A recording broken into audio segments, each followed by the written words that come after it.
Good evening, parents. Welcome to the NAPLAN Assessment Information Evening. Tonight, we will address some concerns regarding the upcoming NAPLAN assessments for your children. Some of the points discussed are what is NAPLAN and why we assess? Is it part of the Australian curriculum?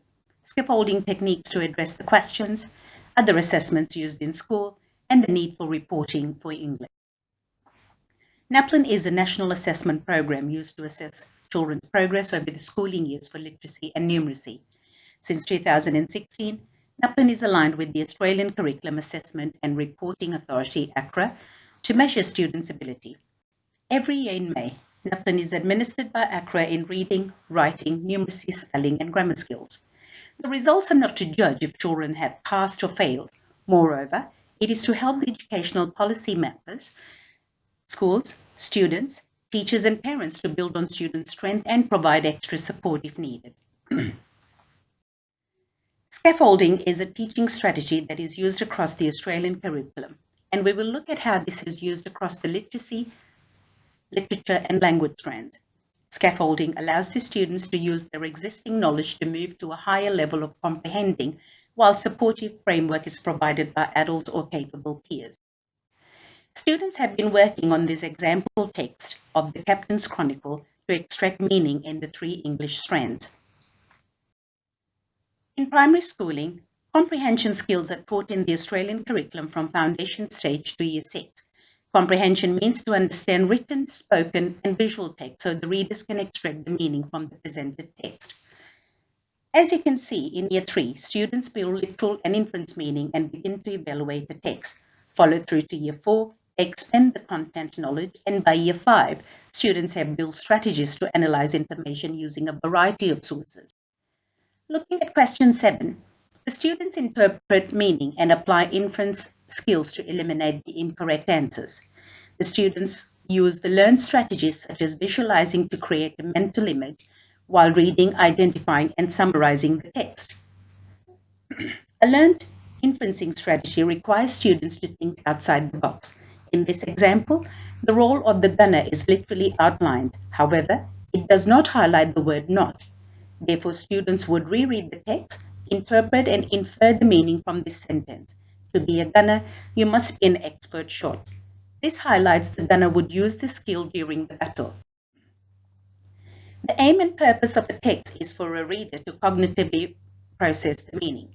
In the English subject under the key ideas of the Australian curriculum, students experience imaginative, informative, and persuasive text. As you can see, across all the 3 years, the language choice deepens depending on the purpose of the text. Looking at question 1, students are able to sequence the text based on the increased knowledge on the language, audience, and depth. This example of the Captain's Chronicle with the keywords positions, vacant, and many jobs on board helps the student to conclude it is a persuasive text.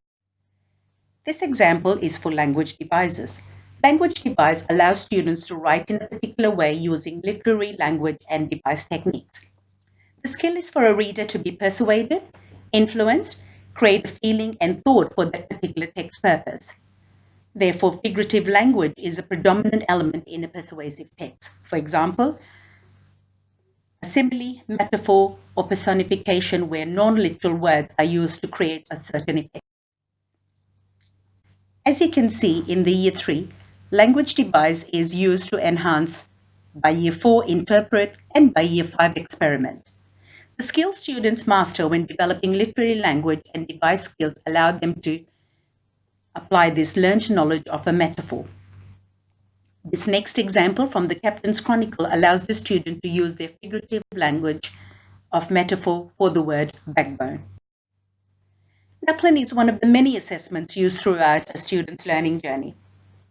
The purpose of this assessment is to enhance students' learning and monitor their progress for a continuous ongoing learning. Formative assessments are embedded throughout the day for every teachable moment to measure the progress during a lesson, for example, verbal feedback, reading or writing activities. Summative assessments, it's to analyze data to measure students' progress and ability at the end of a specific period. Diagnostic assessment is a pretest to identify students' prior knowledge, strengths and weakness, and create a plan to differentiate learning. And NAPLAN is a national assessment administered yearly by ACRA. Teachers can use a combination of formative and summative assessments in specific learning areas.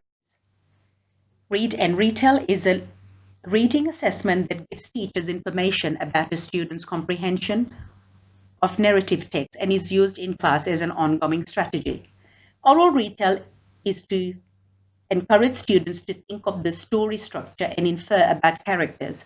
Some of the benefits are active engagement with peers, collaborative use of language features, read aloud to children from diverse backgrounds with English as a second language, and teachers use formative methods to assess and plan to differentiate. Limitations? It's structured and controlled by the teacher, so we're unable to assess the next step, which is the creative writing part. It's more of a memory task, so the comprehension learning objective may be not addressed. Lack of participation due to difficulty of expressive and receptive language skills. A portfolio can be used in a writing assessment, which is collated over a period to show students' progress and achievement. This consists of classroom writing activities, retelling of a story or cloze exercise. The assessment develops students to take ownership of their learning. The teacher discusses students' work at different levels and the expectation for the improvement is demonstrated. Benefits? It's used as evidence to share with the family, collaborative student and teacher involvement for reflecting. Students refer to the portfolios for previous targets to improve on the next piece of writing. And it's used for summative report yearly or termly. Limitations? Students may choose unrealistic learning targets. Teacher judgment has to be fair and careful while commenting on students' work to maintain self-esteem. Speaking and listening covers an array of opportunities such as meaningful peer and self-assessment to provide constructive feedback by following a specific checklist. Teachers model students the skills and example of work that do or do not meet criteria. Some of the benefits are interacting with peers to build language skills, use of checklists for a learning goal, and providing constructive feedback. Some of the limitations could be validity and reliability, as students may favor the learning outcome. Care for biased feedback to peers if the learning target is not achieved. The NAPLAN Marking Guide is a protocol aligned closely with the Australian curriculum, allowing teachers to assess students' writing using a specific 10 criteria rubric and writing samples. Benefits: the rubric is simple to follow, it's consistent with the Australian curriculum, teaches the students the expectation for the writing criteria, the results are shared with parents, and it caters for a mixed ability students. Limitations: school academic performance are judged on the student's result. The result depends on how the child feels on the day, and it is not differentiated. Although all assessments have a purpose, here is a comparison of strategies. Like NAPLAN follows a rubric, a peer assessment also refers to a checklist. However, it is not as good as NAPLAN for reporting to parents on their child's achievement because the checklist is made by the teachers.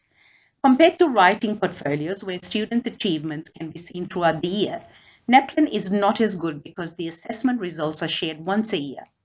Furthermore, NAPLAN is not as useful as the writing portfolios when the purpose of assessments are ongoing and students take ownership of their learning. This is because NAPLAN results reflect a student's learning based on one day.